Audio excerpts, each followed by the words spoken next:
Hi, I'm Dr. Julia Troche, and I'll be spending the next few minutes talking about the current job market with a focus on how to read job ads. I'm an educator and academic advisor who has been invited by numerous institutions and programs to give talks on effective strategies for applying to the academic job market. Now, I could also have introduced myself as an Egyptologist, social historian, archaeologist, art historian, religious studies scholar, and/or teacher. But for this audience, I wanted to highlight those skills and experiences that are most important for the situation. This is what I will refer to as framing. And that is my big takeaway in regards to the job market, reading job advertisements, and applying. It's all about framing. So first, to give a little bit more background on me, I received my PhD in Egyptology and Assyriology from Brown University, and I'm currently Assistant Professor of History at Missouri State University, where I also serve as Director of Undergraduate Studies. I have sat on search committees, chaired a search, and have participated as a department member in about half a dozen tenure-track searches at Missouri State University. So I've seen a lot of CVs, cover letters, interviews, and I've heard a lot from colleagues at all stages of the search process. And so I hope to share some of this insight with you all today. I will also add a caveat here that all of my experiences have been in the United States academic job market. And so what I'm saying is really specific to that context. We all know that the academic job market is competitive. Many of us will spend the better part of a decade specializing in a very particular topic, only to appear on a job market that has little to no interest in our narrow specialties. Instead, the U.S. job market, as a broad generalization, is looking for people who can wear many hats. We will be expected to teach broadly, not only surveys, but possibly writing or research courses, at various levels, lower division, upper division, undergraduate, and graduate, and in diverse modalities, online, seated, remote, hybrid, etc. All the while producing novel research and serving in multiple committees at the university level and within our field. And most of us will be doing this for less than $60,000 a year. I'm not trying to discourage you, but I also want to be transparent and make clear that academia is challenging, emotionally, financially, and it should not be entered lightly. While we all want gainful employment, I highly encourage you to critically think about what you want to do and what will make you happy. Do you love research, teaching, community outreach? You may find that the academic job market is just one of many markets that will help you find joy. You may also realize that you want to be an academic, but don't want to work at an R1 or only want to work in an open enrollment admissions state university because educational access is of paramount importance to you. Deciding what is important to you and where you would want to work will help you not only avoiding applying to 1,000 jobs every year that you don't even really want, but will help you position yourself in your cover letters more effectively as well. So if you've decided you do want a job in academia, where do you look to find that? You may be familiar with many of these, but I think they're all worth mentioning.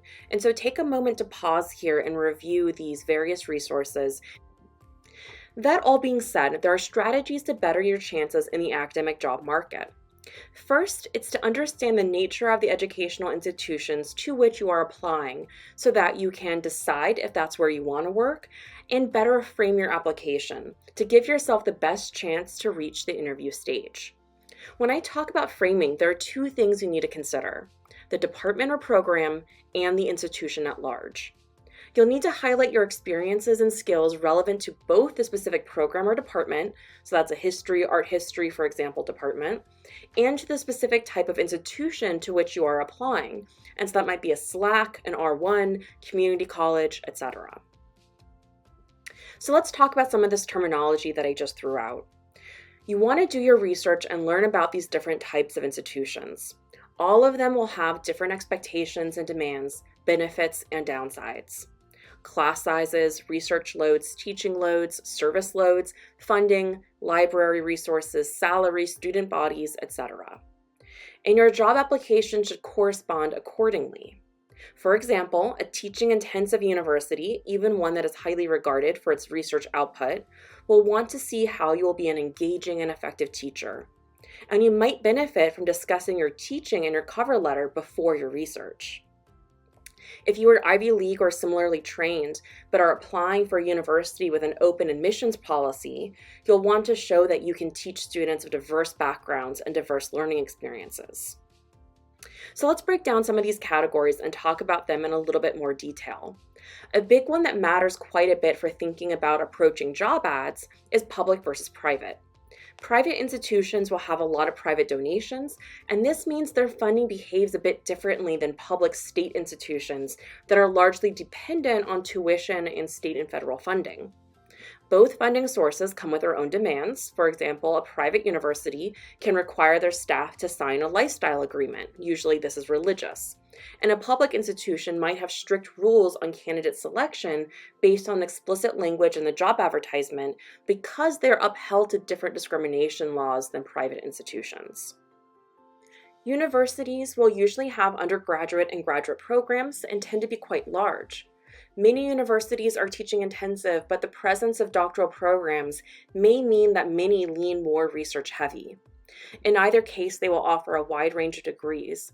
At my institution, for example, that's Missouri State University, we offer a BA, BS, BS Ed, and MA degrees in history. But we also have a College of Agriculture, a College of Business, a College of Education, a School of Nursing, etc. And they all offer their own diverse set of degrees. Additionally, in addition to those undergraduate and MA degrees, we also offer a few doctoral programs in nursing, anesthesia, defense, physical therapy, pharmacy, and audiology. And so that just gives you an example of the diversity of programs that might be offered at a state institution, specifically a university. Now, colleges in general be more teaching focused and more undergraduate driven, and usually then they're smaller in size as well. Many colleges are specialized, and by this I mean they can be vocational or technical, they can be mission specific. Often that means they're aimed at serving particular communities, such as historically Black colleges and universities or Hispanic serving institutions. They can be a liberal arts college, an arts college, religious college, or a single sex or gender college. Community colleges are typically 2-year institutions offering associate degrees and certificates.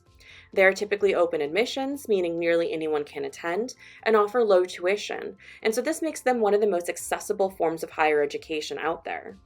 Community colleges will often have large classes, though not necessarily larger than your average state university, and you can gain tenure at most community colleges as well. They will typically have lower research demands and related less funding than your average liberal arts college or large public state university. Now let's put this knowledge to good use. Here we have a recent job ad posted to a fairly large Midwest public state university, similar to the one where I am employed. Note, in my experience, ads have to be carefully crafted and must avoid phrases like preference for, because it leads to ambiguity and is difficult to legally defend. Therefore, public institutions like this one will have little flexibility in reviewing job applications. The applicants selected to interview must then meet minimum qualifications that are laid out in the ad. If someone meets those qualifications but are not requested to interview, and someone else instead is asked to interview who does not have those same qualifications, the university is setting themselves up for litigation, and they would need to be able to defend that decision very clearly, showing that there was no bias at play. So there's less flexibility for the search committee to select best candidates in general at public institutions. And instead, public institutions have to select the best candidate that also fits the specific parameters outlined in the ad. Now, at private institutions, there's sometimes a little more flexibility. But here again, we're talking about a public example. And so that means someone who is appropriate for an assistant professor level, who works on a particular region and time frame, as outlined in the ad. And furthermore, the applicant would need to explicitly state in their materials how they would contribute to global or transnational history and be prepared to contribute to historiography courses at undergraduate and graduate levels. So job ads are often charged by the letter. So if a specific course, time period, or something like that is mentioned, you better believe it's there for a reason. This ad ends with a statement about innovative teaching. This suggests teaching will be intensive at this institution and will be a major consideration and part of the tenure review, along with research and service, especially DEI work. So when you write your cover letter, you want to frame yourself to mirror the job ad. So this ad is for a history department. You are a historian. You work in that time and that place, and you're not your specialty. You're not an Egyptologist who works in social history or who considers the history of ancient Egypt. You are a historian who just so happens to use ancient Egypt as a case study. Since this ad is for a large public university that seems to care about teaching, you will want to discuss teaching and specifically your ability to contribute to historiography. If it's in the ad, you want to mention it in your cover letter. And finally, since DEI efforts are mentioned explicitly here, you will also want to address your service experiences and explain how diversity, equity, and inclusion are manifest in your teaching and/or research.